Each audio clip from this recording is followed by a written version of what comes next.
There are moments when power doesn't collapse with noise. It slips, quietly, administratively, in conference rooms without cameras. On February 18, 2025, one of those moments unfolded in Riyadh.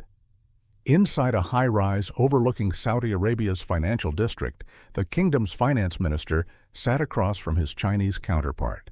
The meeting ran for 47 minutes. No communique followed, no press briefing, no carefully worded reassurance to markets.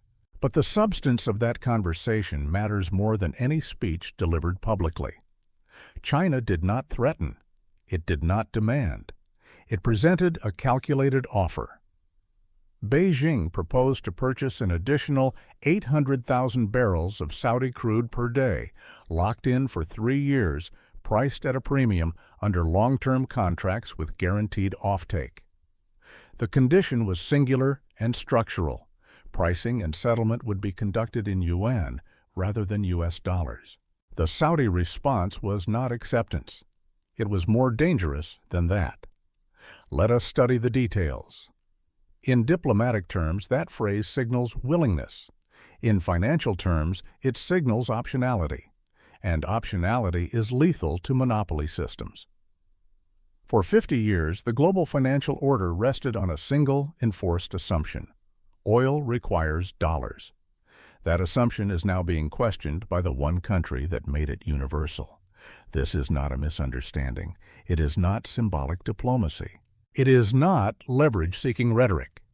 Saudi Arabia seriously considering non-dollar oil pricing strikes directly at the architecture of American financial power.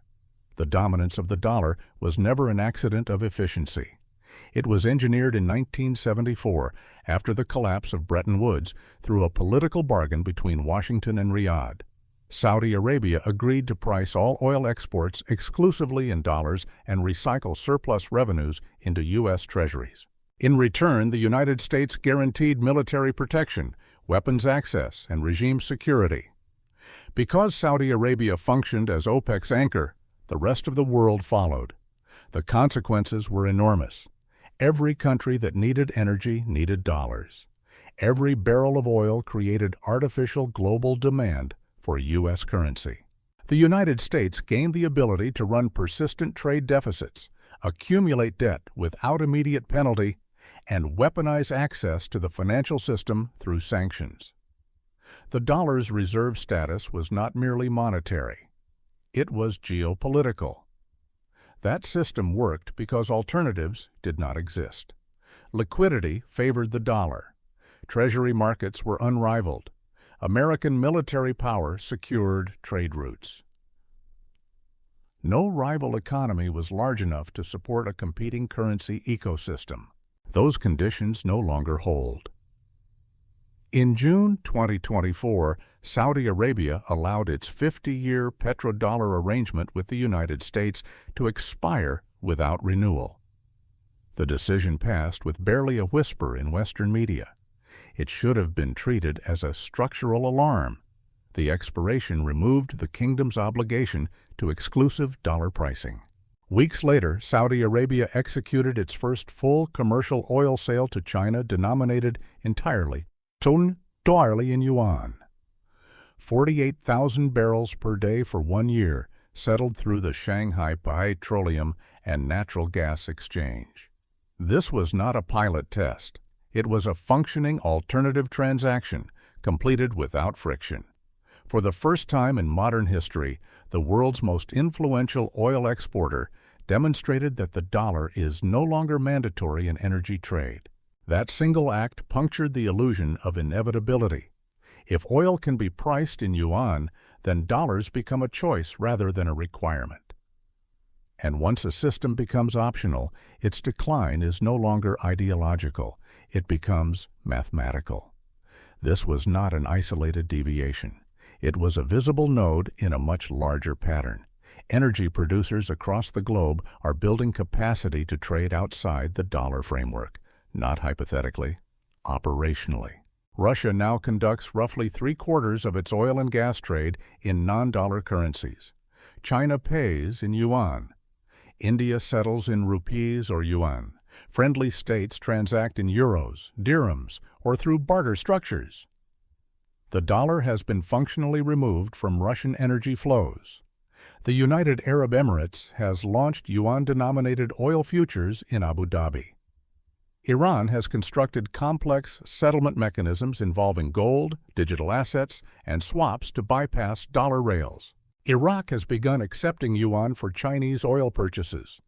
Smaller producers, including Oman and Kuwait, are openly preparing for multi-currency energy sales. This is not hedging, it is migration. Global oil transactions settled in dollars have already fallen from 89% in 2022 to approximately 73% by early 2025. Each percentage point represents tens of billions of dollars in annual demand quietly exiting the dollar system. The Riyadh meeting did not start this process. It confirmed that the center of gravity has shifted enough for Saudi Arabia to contemplate life beyond dollar exclusivity. And once that consideration becomes acceptable at the core of the energy system, everything built on top of it becomes unstable. This is not theory. It is sequence. And it has already begun. The unraveling isn't coming, it's underway. And the shift in oil pricing is merely the front line. The deeper threat lies in the machinery being built behind it, the replacement infrastructure. China, long dismissed as a manufacturing economy with limited financial reach, has methodically constructed the framework to bypass the dollar system. This isn't conjecture. It's quantifiable. The Cross-Border Interbank Payment System, CIPS, Beijing's answer to SWIFT, now clears over 80 trillion yuan in annual transactions. That's over 12 trillion in dollar equivalent terms. This isn't some fringe experiment. It's a fully operational alternative that already links more than 1,400 financial institutions across 100-plus countries. Every node on this network reduces dependency on U.S. financial pipelines. Every connection is a needle pulling thread out of the dollar fabric. When the United States weaponized SWIFT in 2022 by ejecting Russian banks from the system, it was a strategic masterstroke and a strategic error. It signaled to the world that the dollar wasn't a neutral medium. It was a control lever. And if that lever could be turned on Russia, it could be turned on anyone. Governments noticed. Central bankers took notes. The lesson was seared into policy frameworks from Ankara to Brasilia to Jakarta. In that moment, the dollar stopped being an impartial currency and became a geopolitical hazard. The Belt and Road Initiative, often portrayed as a physical infrastructure plan, is, in truth, a financial rerouting mechanism. It now encompasses 152 countries. And as trade within this network grows, an increasing share is being priced and settled in yuan. Not because of ideological loyalty to Beijing, but because it eliminates friction. It avoids sanctions. It reduces exposure to arbitrary confiscation. Trade is flowing where certainty lives, and certainty no longer lives in Washington. The Shanghai Gold Exchange now trades more physical gold than New York's COMEX. That's not just a bragging right, it's a structural pivot. For countries weary of fiat instability or U.S. asset seizure risk, gold-backed settlement offers an escape valve. Physical delivery, zero counterparty risk, and in many cases, yuan pricing. Layered atop this is the rapid deployment of China's digital yuan. Over 260 million wallets are already in circulation. Infrastructure has spread across Asia, into Africa, and now parts of Latin America. But this isn't about domestic convenience. It's about international payment corridors. The digital yuan is being tested in real-time cross-border transactions with Hong Kong, Thailand, and the UAE. These are not paper plans. They're prototype pipelines. Once operational, they will bypass SWIFT, bypass dollar clearing banks, bypass the New York Federal Reserve's oversight, and that makes them immune to the core levers of U.S. financial coercion. One development alone would be manageable. But this is a systemic stack: alternative messaging, CIPS, alternative assets, gold, alternative trade networks, Belt and Road, alternative payment rails, digital yuan. Each removes one more reason to use dollars. Together, they form a complete, self-contained system, a parallel universe in which U.S. policy decisions hold no sway, and it's not theoretical anymore. In 2022, 89% of oil transactions were in dollars. By early 2025, that had fallen to 73%. Every 6-point drop represents over $300 billion in transactional volume exiting the dollar regime. That scale doesn't merely impact markets, it impacts governance. Because dollar usage isn't just about pricing. It's about the ability of the U.S. to run $1.8 trillion deficits and still access cheap debt. It's about issuing currency that other nations must hold, regardless of their view on America's fiscal stability. The erosion of that privilege forces a reckoning. Without compelled dollar demand, borrowing costs rise. Fiscal flexibility shrinks, and Washington's grip on global financial mechanics starts to dissolve. The U.S. Treasury understands this. In January 2025, they created the Dollar Defense Initiative. The name alone is revealing. When the world's dominant reserve currency needs a defense bureau, you've already lost the high ground. But the toolbox is empty. Sanctions don't work when half the world is defecting simultaneously. Incentives are weak when deficits outpace GDP growth. Sabotage is impossible when systems are hosted in Beijing. There's no on-off switch left. Washington faces a binary choice: escalate confrontation and risk accelerating the exit, or accept decline and prepare for fiscal realignment. So far, it's doing both, escalating without a viable break. Meanwhile, the momentum gathers, not as a reaction, as a shift in preference. The world isn't betting against the dollar. It's hedging against the risks of staying inside its walls. And the alternatives are no longer prototypes. They're options. Liquid, legal, and spreading fast. This isn't a threat waiting on the horizon. It's a transition underway in the wiring of the global economy. And every transaction that bypasses the dollar makes the next one easier, until the bypass becomes the highway. The pace is no longer manageable. It's compounding. Every new oil contract priced outside the dollar isn't just a shift in preference. It's an institutional shift in infrastructure. And the volume is staggering. Consider the numbers. In 2022, the dollar accounted for 89% of oil transactions. Mid-2024, 81%. Early 2025, 73%. That's not drift. That's acceleration. Each 1% drop represents roughly 50 to 60 billion in energy trade moving out of dollar hands. In less than 3 years, over 800 billion of annual oil commerce has migrated away from U.S. currency. This is not a cycle. This is a break. And what began in energy is cascading outward. Because once countries have systems to handle oil in yuan, they don't dismantle them after the oil clears. They repurpose them for metals, food, manufactured goods, services. China knows this. It planned for this. For over a decade, it's been building parallel financial organs for exactly this purpose: the cross-border interbank payment system, the Shanghai Gold Exchange, digital yuan infrastructure, trade agreements structured in local currencies, a mesh of commerce without reliance on U.S. banking. And while the United States rested on legacy power, China built with purpose. The Belt and Road Initiative is not just ports and railways, it's an economic vascular system. A circulatory map designed to route trade flows through jurisdictions comfortable with non-dollar settlement. Today, 152 countries are integrated, 3/4 of the global population, over half of global GDP. Within this architecture, the dollar becomes inconvenient, not because of performance, because of politics.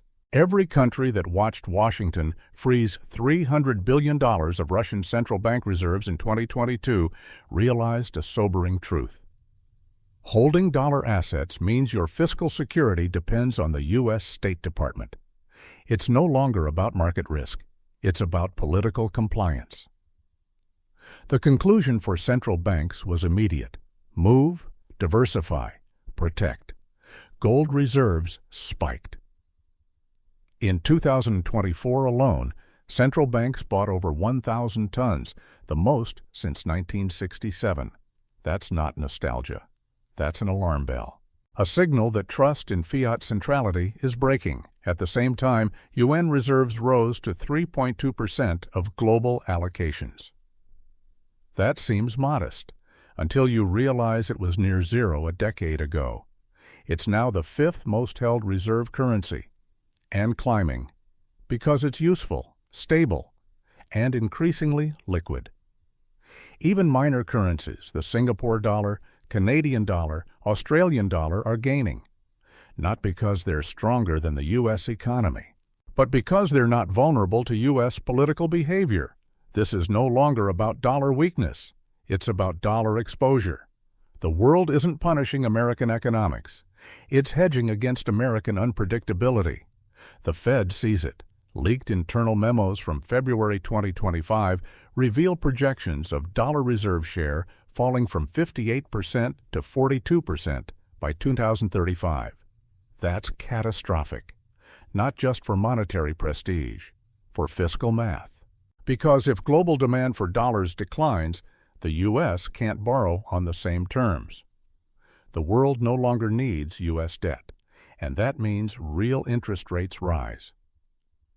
Every 1% increase in borrowing costs at today's $38 trillion debt level means an additional $380 billion in annual interest. 2 percentage points? Over $750 billion.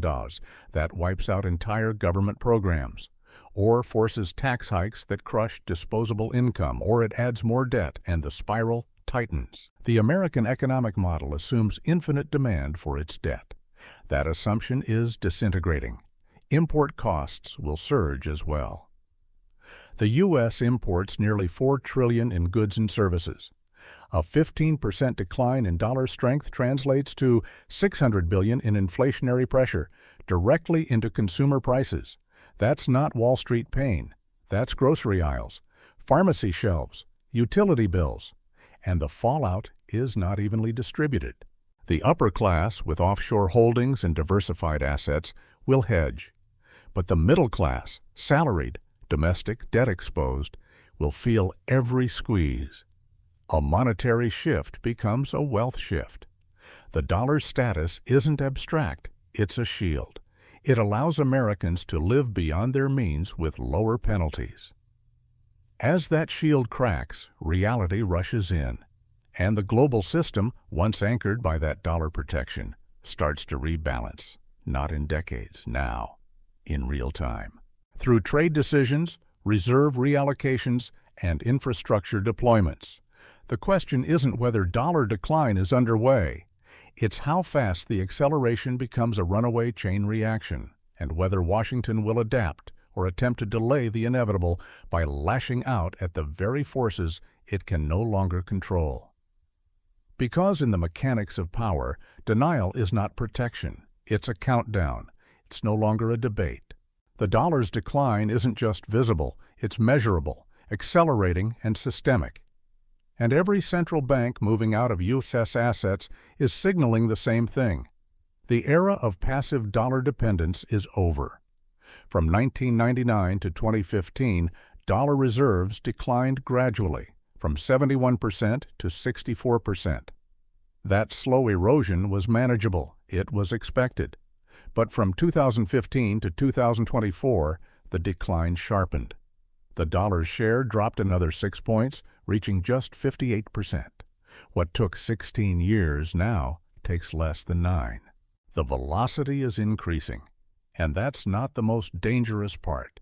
The real fracture lies in the composition of this diversification.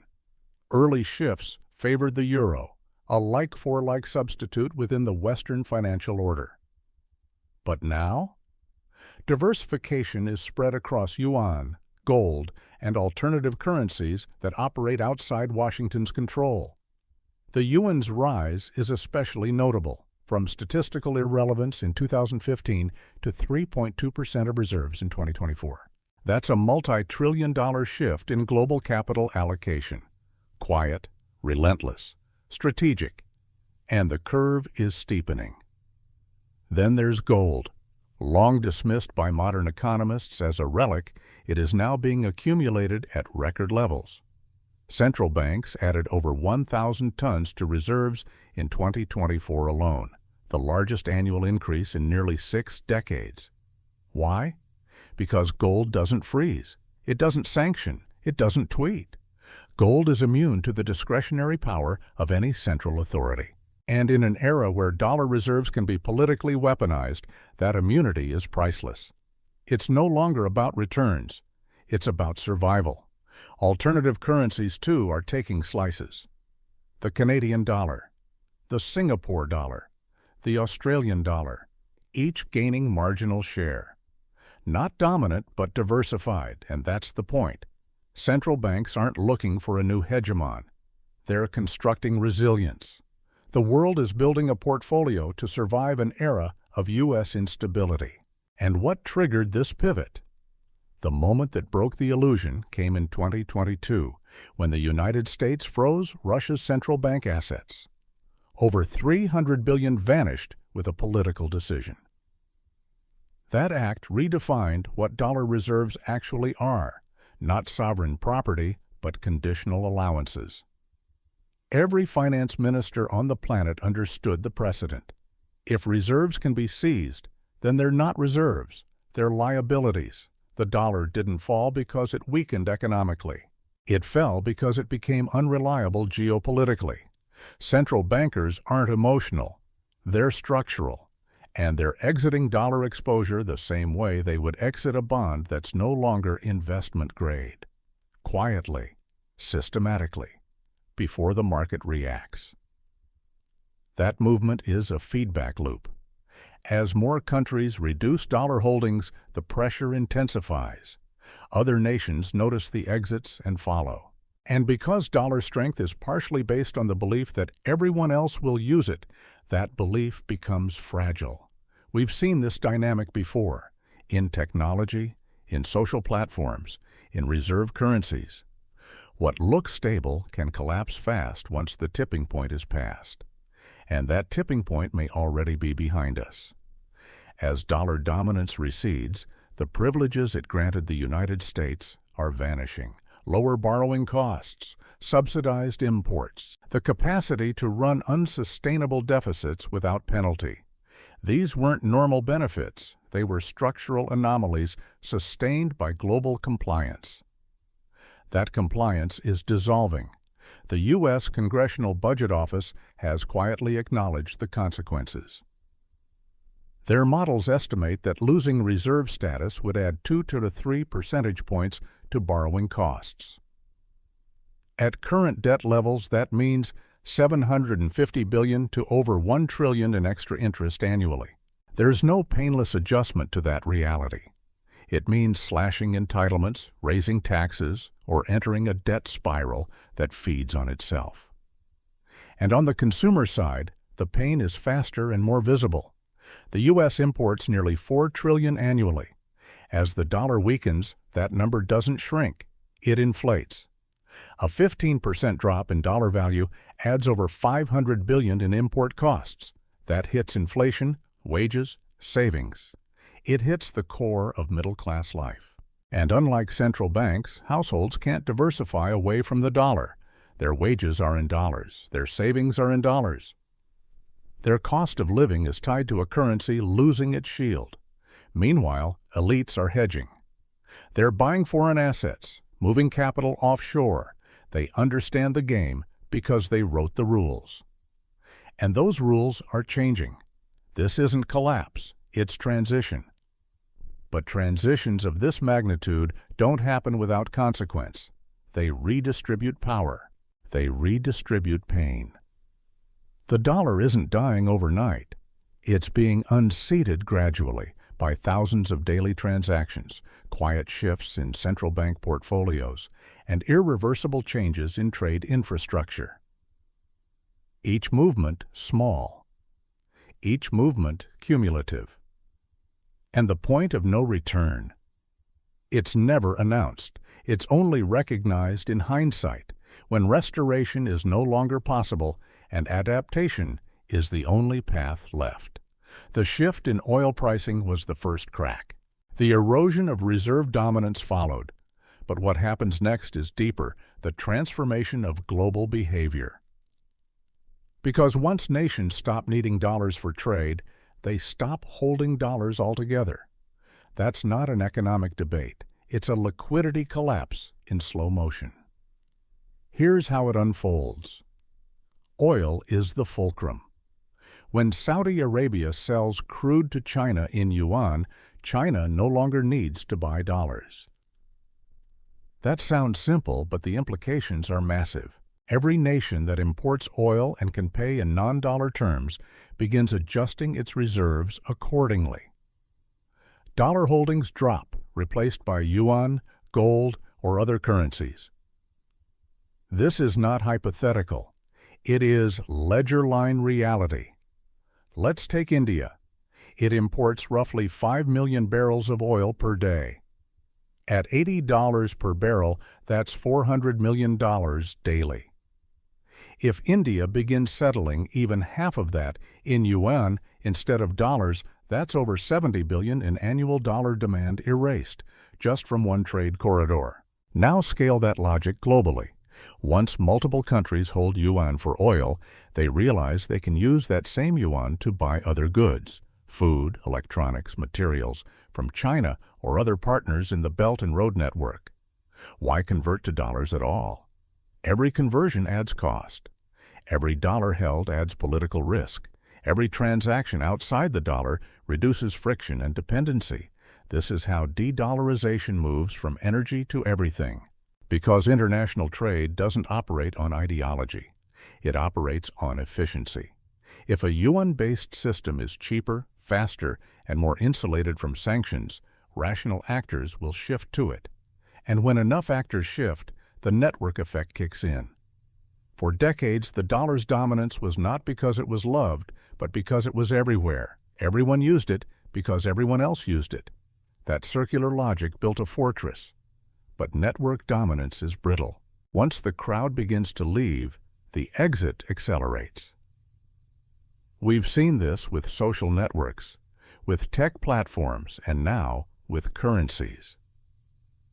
The yuan is approaching that threshold, not because it's a better currency, but because it is usable, accepted, embedded in trade infrastructure, backed by enforceable contracts.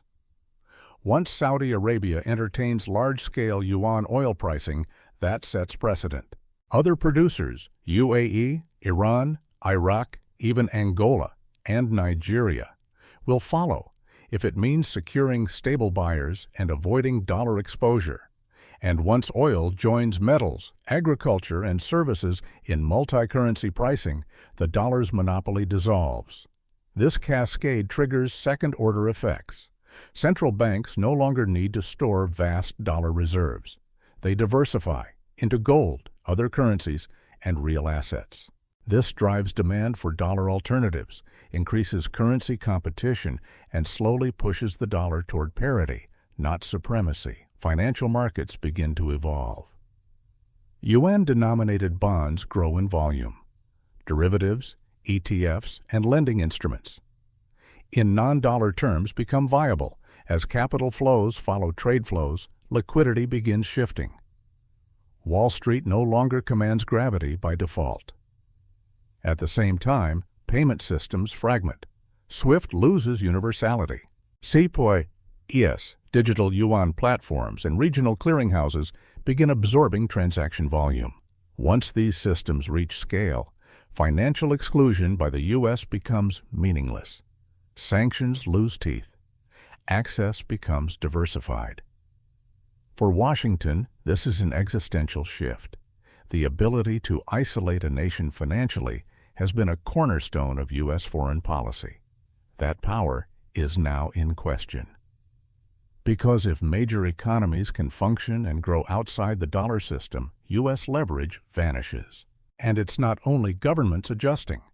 Multinational corporations are beginning to invoice in multiple currencies.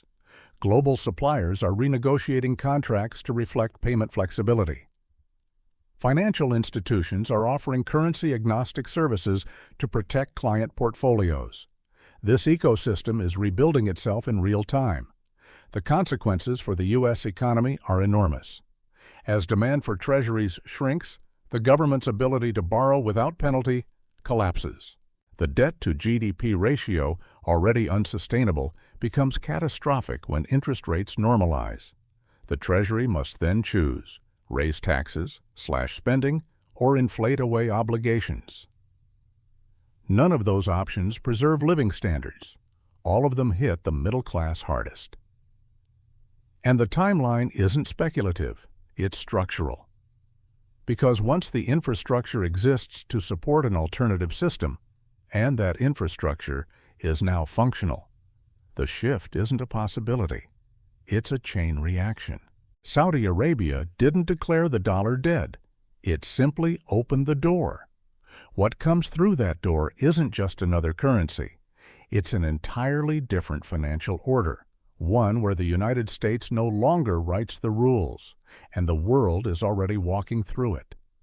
The unraveling of dollar primacy is no longer theoretical. It's infrastructural. And once infrastructure changes, behavior follows. Not slowly, not decades from now. Immediately, and with compounding force. The Saudi decision to allow non-dollar oil pricing didn't just shift a trade contract, it signaled permission.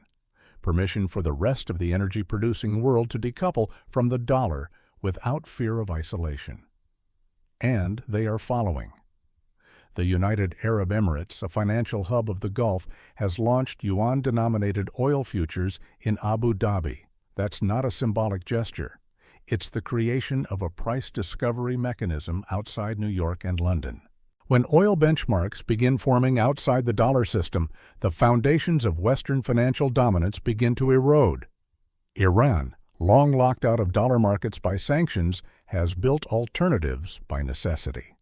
Gold, cryptocurrencies, barter, yuan swaps, these aren't workaround hacks. They're now institutionalized. And other nations are watching closely, learning how to de-dollarize under pressure. Iraq, with deep Chinese trade ties, has already begun accepting yuan for oil sales to China. Oman and Kuwait have made it clear that dollar exclusivity is off the table moving forward. This is not a temporary protest.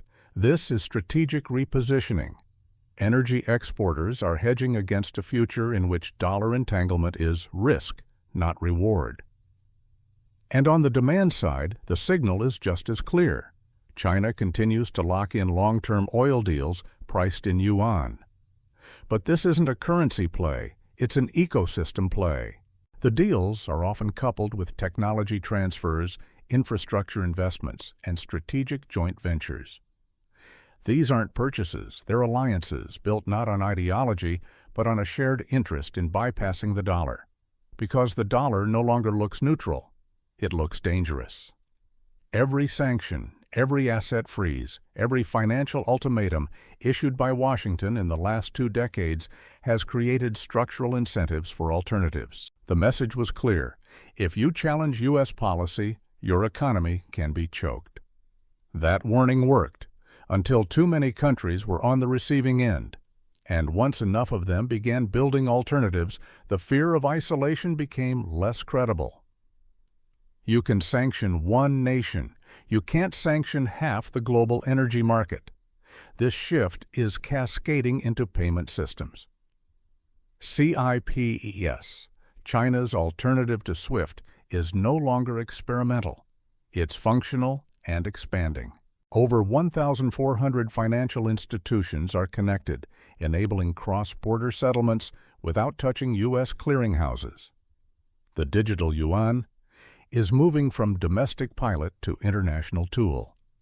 It's already being tested in cross-border transactions with Hong Kong, Thailand, and the UAE.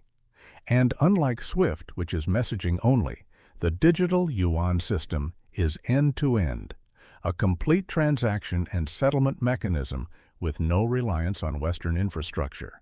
As these systems gain adoption, they create immunity. Immunity from dollar coercion, immunity from sanctions, immunity from political risk tied to the Federal Reserve or the U.S. Treasury. And once businesses experience that immunity, they won't go back. Corporations, too, are adapting. Multinationals are increasingly invoicing in multiple currencies. Global suppliers are diversifying reserve holdings. Investment funds are rebalancing toward assets outside U.S. jurisdiction. This is not rebellion. It's prudence, a rational reaction to a system whose rules have become unstable. Washington sees the trend. It's reacting, not with strategy, but with panic. The newly formed Dollar Defense Initiative is a bureaucratic admission that U.S. monetary hegemony is now contested. But the tools to reverse the decline are outdated. Threatening sanctions no longer carries weight. Incentivizing dollar use lacks fiscal credibility in the face of trillion-dollar deficits. And sabotaging rival systems is impossible when they're hosted in sovereign adversarial territories. There is no lever left that doesn't break something else. Meanwhile, the world moves forward, quietly, efficiently, and without permission. The most dangerous phase of a transition isn't when the idea spreads. It's when the infrastructure becomes operational. And we are now in that phase. Every new pipeline, clearinghouse, contract, and digital wallet outside the dollar system isn't just a bypass. It's a bridge to a post-dollar world. And those bridges are being crossed right now. The dollar's decline is not a forecast anymore. It's a visible trajectory. The destabilization isn't sudden, but it's methodical, irreversible, and now impossible to ignore. The political foundations propping up the dollar's dominance have eroded, and Washington is left grasping at tools that no longer work. The February 18th meeting in Riyadh, where Saudi Arabia opened the door to pricing oil in yuan, wasn't a fluke. It was a culmination. That moment crystallized decades of global frustration with dollar dependency. And it exposed something American policymakers are now struggling to confront. They can't stop this. The core issue isn't that other nations are betting against the dollar. It's that they are betting on survival, hedging against Washington's growing unpredictability and declining credibility. And when you view dollar reserve status as geopolitical exposure instead of financial security, the rational decision is to exit. So what are the options for the United States?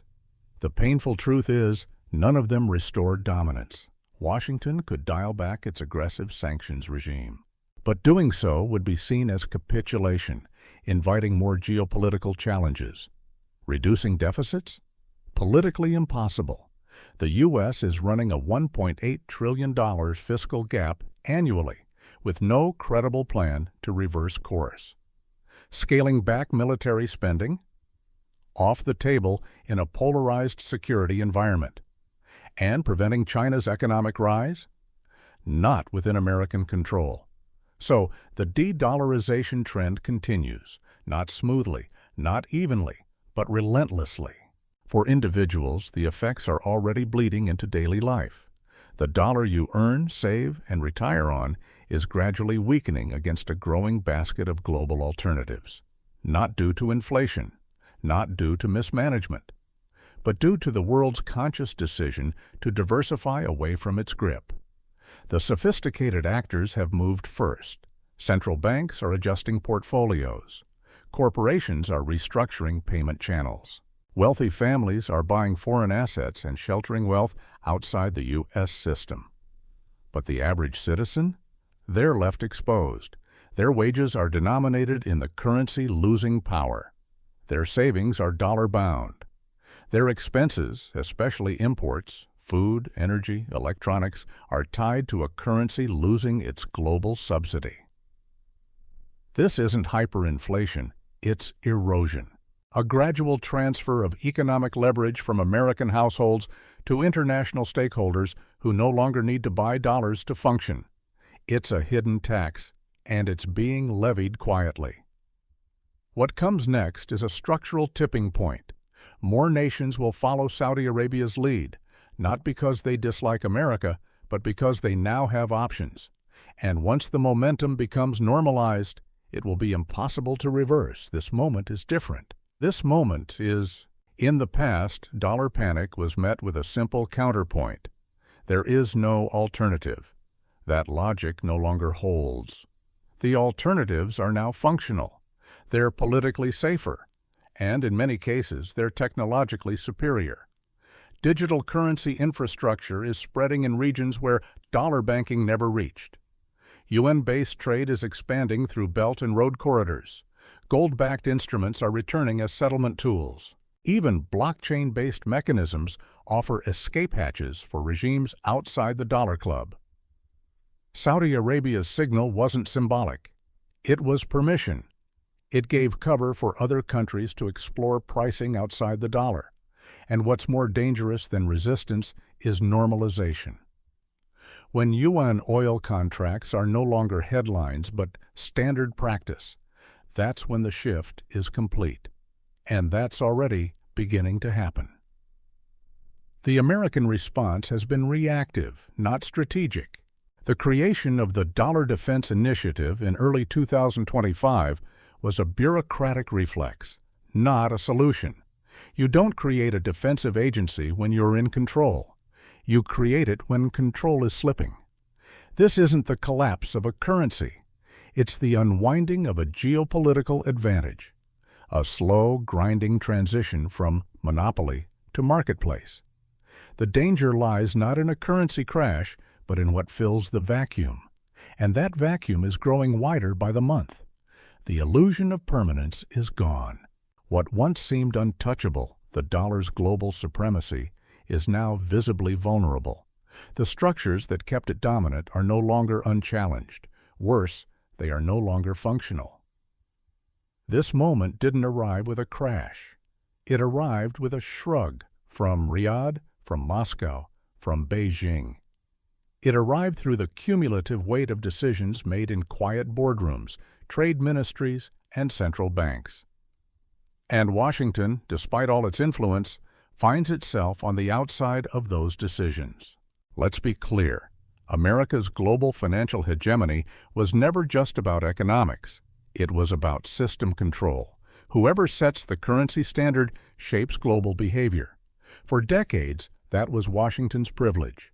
Now, that privilege is being revoked, not through war, but through substitution. This is not a rebellion. It's a rebuild. The world is constructing a new financial architecture designed not to oppose the dollar directly, but to make it irrelevant. The yuan is just one tool in this transformation. Gold-backed instruments, digital currencies, and regional settlement systems are all converging to offer something the dollar used to monopolize: trustless trade. China's cross-border interbank payment system, CIPS, connects over 1,400 banks globally. It's still smaller than SWIFT, but growing fast. The digital yuan bypasses traditional correspondent banking. It offers near-instant settlement, political neutrality, and expanding compatibility across Asia, Africa, and Latin America. This is the new infrastructure, and it is live. Meanwhile, the Shanghai Gold Exchange now moves more physical gold than the COMEX in New York. This isn't nostalgia for a pre-fiat world. It's a hedge, an intentional rebalancing towards something that isn't under American legal control.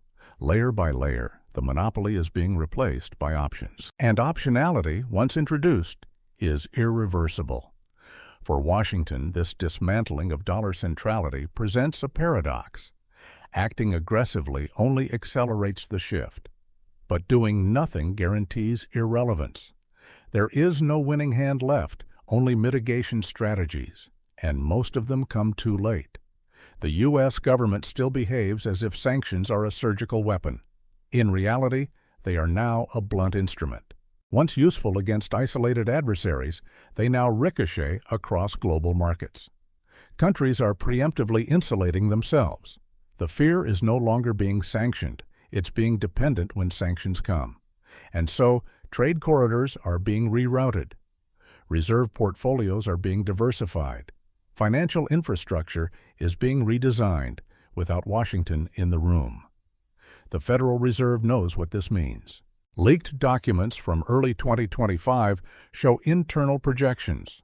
A drop in dollar share of global reserves from 58% to 42% by 2035. This isn't theoretical. It's treated as a base case scenario. What does that look like in real terms? It means the U.S. government must compete for financing on terms other nations face. It means borrowing costs rise. The debt spiral tightens. Federal spending faces real constraints. Military budgets shrink. Social programs are cut. Political gridlock hardens. But the most immediate pressure hits the American consumer. A weakening dollar means costlier imports. The $3.8 trillion the U.S. spends annually on goods and services from abroad becomes a larger and larger burden. That burden takes the form of inflation, stealthy, sustained, and regressive. Working families feel it first. Essentials, food, energy, medicine, become more expensive. Wages fail to keep up. Meanwhile, the wealthiest remain insulated by foreign investments and diversified portfolios. Their assets, held in stronger or non-dollar instruments, rise in value as the dollar declines. This is wealth redistribution through currency decay. And it's happening quietly. The market knows. Smart money is reallocating. Sovereign wealth funds are repositioning.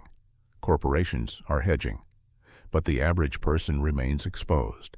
And the tragedy is that they were never given the choice. The dollar system, long treated as an eternal backdrop, is now entering a phase of rapid transition. But the political system that depends on it has not adapted. The parties still argue over spending as if the world still needs dollars. The debates still assume infinite demand for U.S. debt. That assumption is dying. And what replaces it will not be controlled by Capitol Hill. The new order won't be declared.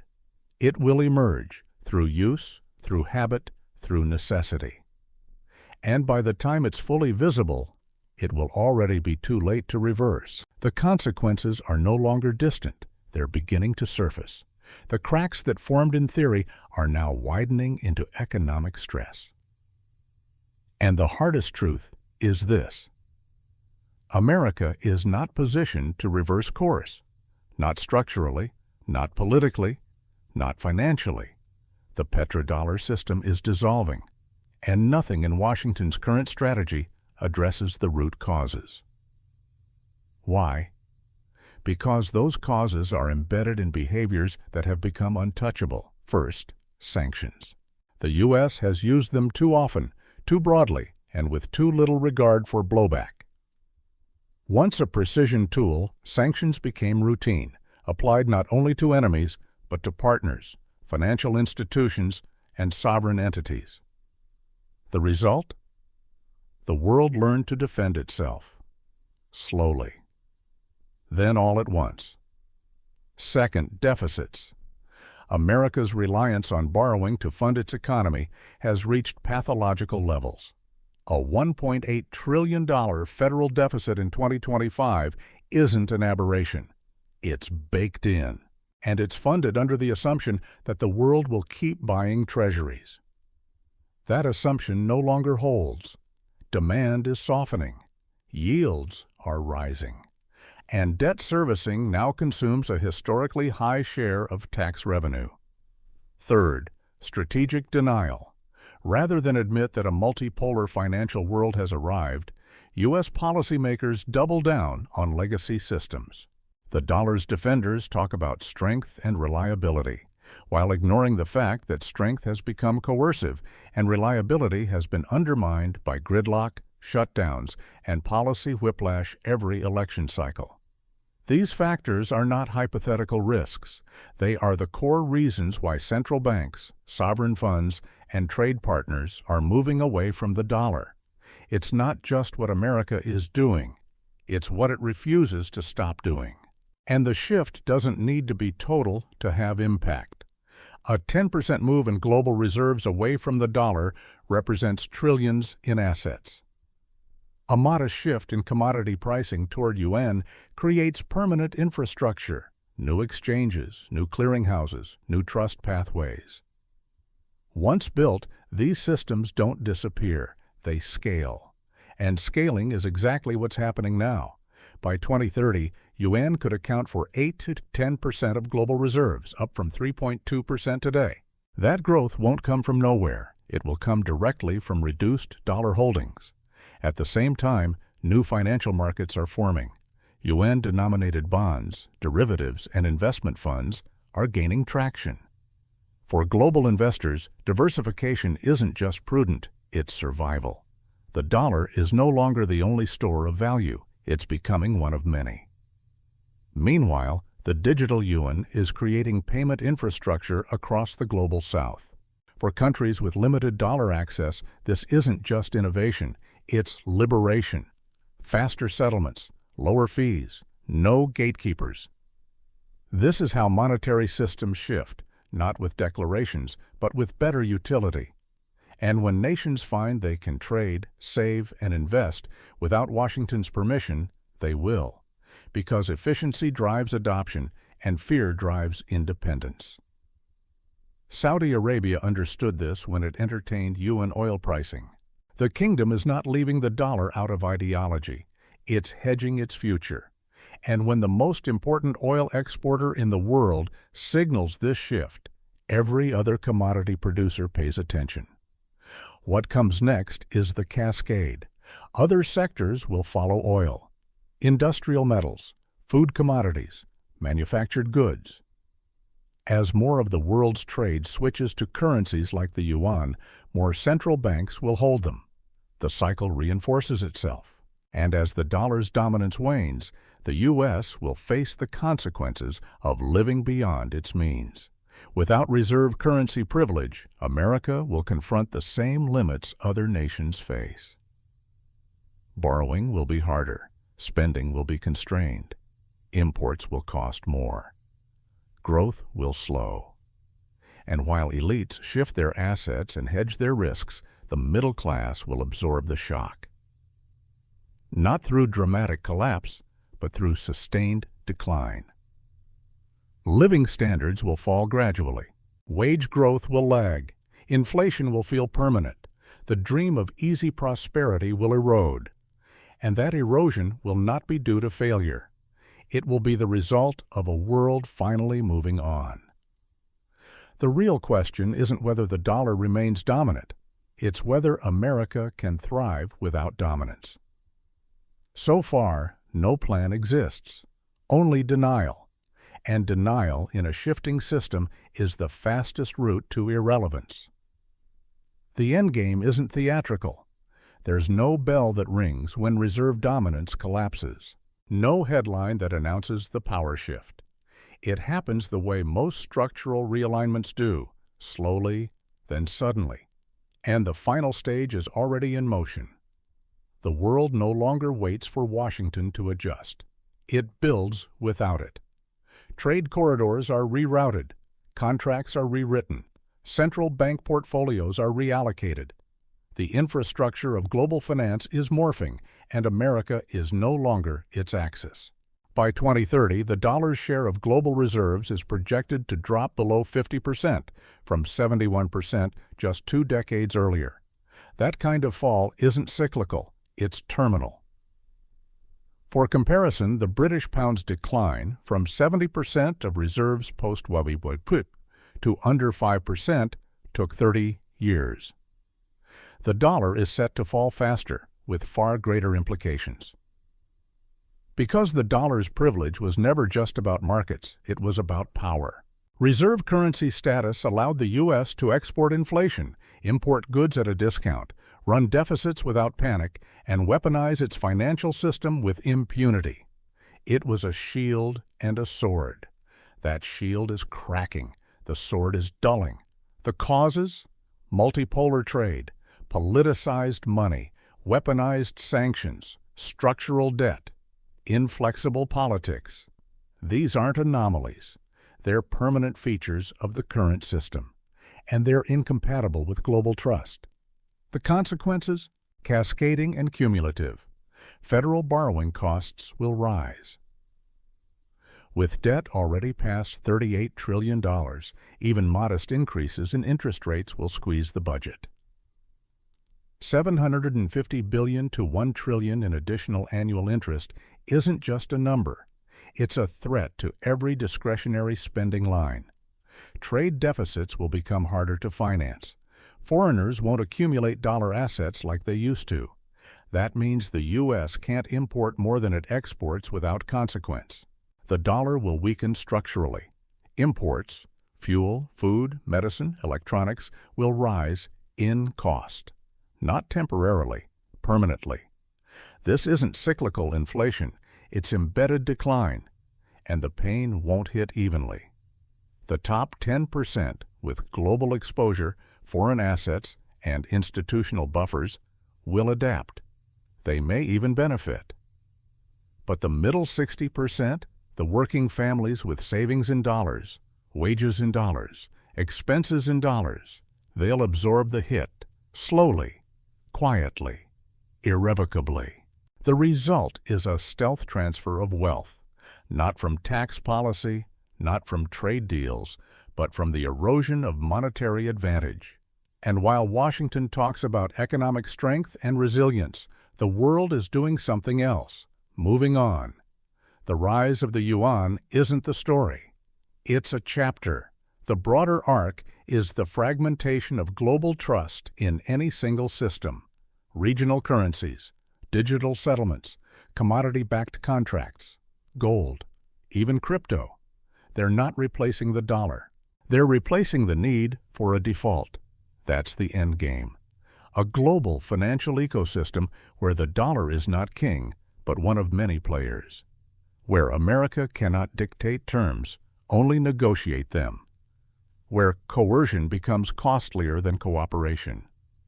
And in that world, power is rebalanced, trade routes realign, political alliances shift, security guarantees lose currency. The entire scaffolding of post-war American hegemony begins to buckle, not from assault, but from obsolescence. This is what Saudi Arabia signaled when it entertained UN oil pricing. Not rebellion, not betrayal, realignment. And Washington's scrambling response, creating defense initiatives, giving hollow speeches, threatening with empty tools, only confirms the diagnosis. The system is slipping, and no one knows how to stop it. What replaces it is not yet fully visible. But one thing is clear. The next monetary order will not be built in Washington. It will be built everywhere else. The question now is not whether the dollar will decline. It's whether America is prepared to survive and adapt without its shield. Because in the final analysis, power isn't held, it's maintained. And maintenance requires awareness, adjustment, and humility, none of which are currently in supply.